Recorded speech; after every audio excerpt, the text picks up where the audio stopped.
মনে পড়ে না ভাই। রোজা রাখছেন? এটা কোনো কথা কইলা? কে এটা কি খারাপ কথা কইলাম? রমজান মাস মাথায় টুপি, তুমি দেখো না? ও আচ্ছা ঠিক আছে। এই ইকবাল ভাই, এটা জানি কোথায় আসছি? গাইস আমরা আছি এই মুহূর্তে মাধবদী হেরিটেজ রিসোর্ট। তো আমরা রোজা রেখে খুব টায়ার্ড, ক্লান্ত।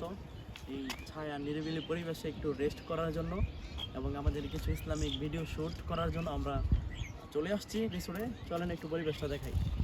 Let's go. Let's go. কত সুন্দর একটা রিসোর্ট না? খুবই সুন্দর মনোরম পরিবেশ ভিতরে।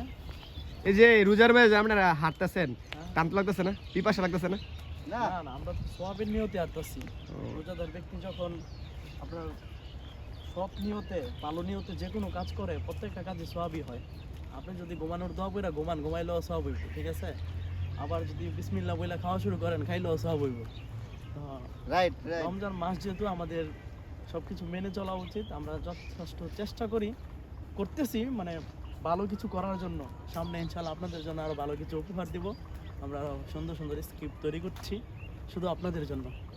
দেখেন রিসোর্টটা কত সুন্দর।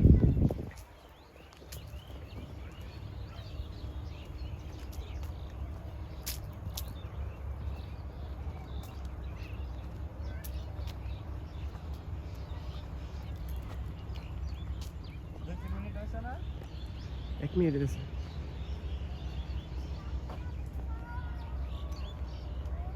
নতুন সামনে কিন্তু নতুন কাজে আইতেছে নাকি? নতুন কিছু কাজ আইতেছে, যে জীবনের গল্প নাকি? জীবনের গল্প আসবে আমাদের টক শোতে, ঠিক আছে? আমরা সবাইকে ওখানে আমন্ত্রণ জানাবো। এক এক দিন আমরা এক একজনের জীবন কাহিনী শুনবো এবং আপনাদেরকে শোনাবো। ইনশাআল্লাহ রমজানের পরে, ঈদের পরে আমরা অবশ্যই আপনাদের ভালো কিছু উপহার দেবো ইনশাআল্লাহ। ভালো ভালো জায়গায় যাবো, অনেক সুন্দর সুন্দর ব্লগ ভিডিও পাবেন। তো অবশ্যই চ্যানেলটা সবাই সাবস্ক্রাইব করে রাখবেন। এই যে দেখেন কত সুন্দর পরিবেশ। চলেন আমরা একদম সামনে আগাচ্ছি। 3 মিনিট হইলো আ যাবো, এর বেশি লাগবে দরকার নাই। আচ্ছা সমস্যা নাই, আপনারা আইসা ঘুরে যান এই রিসোর্টে, ঠিক আছে?